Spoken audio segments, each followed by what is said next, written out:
People who moved out of the parents' house before 30, how? Just needed a little R&R. Roommates and ramen. Edit, oh wow, thank you so much for the awards. I'm gonna throw a little hot sauce on them and add an egg to give 'em the old razzle dazzle. I'll be eating good tonight. Started working while I was in school. Got out as soon as I could.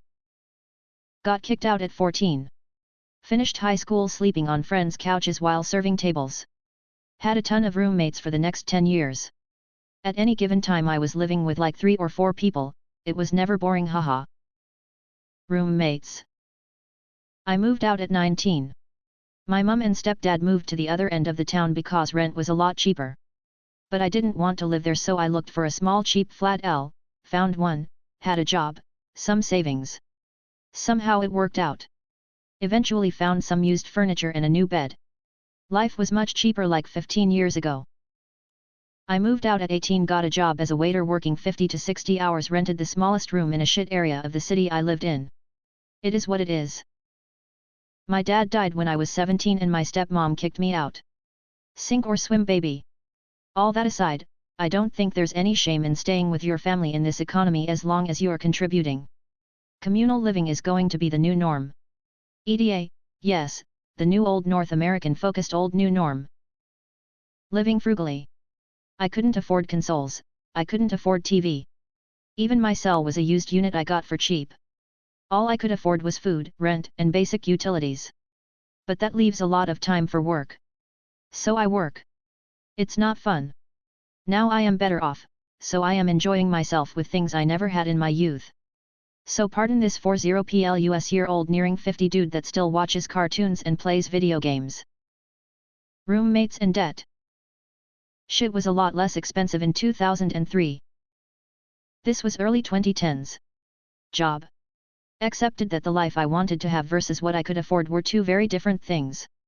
Knowing that 2.5k downtown loft apartment was probably not the best decision when I could find a rundown, but entirely livable 1BR for $900.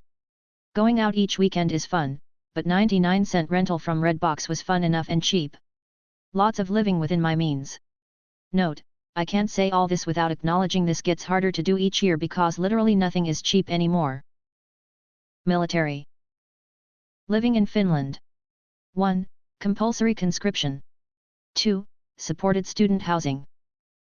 Got a job, rented. What is something that most people won't believe, but is actually true? Humpback whales will turn on their back and let seals jump on their stomachs to save them from orcas because they fucking hate orcas. Edit, just because this got attention, here are some fun sources. Here are some photos of a humpback saving a seal. Here is an interview with a scientist that claimed a humpback kept shoving her out of the water to save her from a tiger shark, which is one of the 3 most aggressive sharks on Earth. Humpbacks attempting to save a calf from being drowned by orcas. An incredibly well done Radiolab episode explaining the relationships between orcas and humpbacks. The guy who played the villain in Karate Kid 3, Terry Silver, Thomas Ian Griffith, is actually 7 months younger than Ralph Macchio, Daniel LaRusso. It's weird because the Karate Kid was still supposed to be under 18 and the villain was supposed to have fought in Vietnam. Komodo dragons usually reproduce sexually, but females in captivity have been known to reproduce by parthenogenesis, without the need for sperm. Anne Frank, Martin Luther King, and Barbara Walters were all born in the same year. Almonds are from the peach family. The shortest commercial flight in the world lasted 57 seconds. It was a Loganair flight between 2 Scottish islands, Westray and Papa Westray. It was recorded the shortest commercial flight, with the distance of 1.7 miles. Orcas eat moose. Sharks are older than trees. Some tortoises can breathe through their butthole. Black pepper is a stone fruit, similar to an apricot. Humans can smell some components of the smell of rain, the geosmin part of petrichor, specifically, far better than sharks can smell blood in water. We are very sensitive to it. Edit, thank you all for enjoying this fact. I really like reading all your replies and I'm learning even more about this. Now go own people in trivia. Science is awesome. Thank you for the premium/gold whoever did that. The northernmost point in Brazil is closer to Canada than it is to the southernmost point in Brazil. There would be a lot more ancient Egyptian mummies if we didn't grind most of them up to paint with Oriat. The number of ants on Earth has a mass greater than all birds and mammals combined. Antarctica is the world's largest desert. Monogamous Redditors, is infidelity an automatic breakup for you? Why? My ex-wife and high school sweetheart cheated after 3 years of marriage. My thoughts were summed up best by Nietzsche: I'm not upset that you lied to me. I'm upset that from now on, I can't believe you. Yes. If you've agreed on monogamy and someone cheats, it's a violation of trust, and without trust in a relationship, you have nothing. EDA my relationship motto is, if you can be stolen, they can have you. Yes, is a violation of trust, and shows lack of love and respect. Yeah, the jealousy fades fairly quick, but it's the breach of trust that gets to you. I was able to piece together a string of lies leading back months, finding out 2 different friend groups knew 2 different stories, etc. After that it's hard to even look at the person without seeing a sociopath. Yes. Cheating isn't an accident. It's a choice. It takes effort. I'd never be able to trust my partner again even if I wanted to. Yet. It might take me a bit to really accept it, but I refuse to give my loyalty to someone who doesn't return it. Yes. I've been cheated on, and the pain of the betrayal is the harshest I've ever felt. It's completely destroyed my ability to trust anyone. Yes. It's a massive violation of trust and complete destruction of the idea of mutual respect. Yep. It couldn't ever go back to being a nice, loving, trusting relationship again. I'd be way too paranoid, and ultimately, what's the point in trying to force it?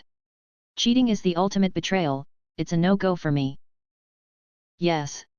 No one is going to leave my wife sexually unsatisfied but me. My ex-wife cheated on me, and I've realized I can't even be friends with people who cheat. I recently found out one of my best friends is cheating with a married guy we work with. They both know that I know but try and gaslight me. The guy even came up to me yesterday like, "Oh, we used to be friends, what happened? We should grab a drink if you ever need someone to talk to." I have no idea how to deal with this without creating drama. A huge part of me just wants to tell the dude's wife and deal with the consequences. Edit: I appreciate y'all's support. I have talked to no one about this and it's been going on since March, so it's been a heavy burden to bear. It's just becoming harder and harder keep down.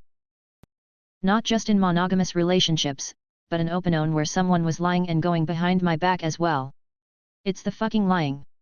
And not keeping promises that pisses me off. If you're not going to do something, just say no, I won't do the thing. Yep. If you say you want monogamy, then you need to hold your end of the deal. If you want to be open, then say so. But you need to fucking pick one. I've been with my wife nearly 20 years. Married for 15, with a child, also 15.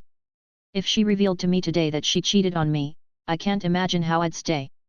Yes, the financial issue would be worrisome, and dealing with custody and what have you would be a challenge. But I can't see how I would be able to live with myself staying. I'd never trust them again, and I wouldn't have any self-respect for putting up with it. I'd be nothing but a cuckold doormat. No, in reality, I would leave and immediately hire the best lawyer I can afford to get me the best terms. I've done nothing wrong, so why should I suffer more than I already have by being betrayed? It would depend on the situation. Was it just a kiss, or a full affair that's continually happening, one night stand? How long has the relationship going on with my partner? Like if my boyfriend of 3 months told me he kissed another girl, I'd dump him.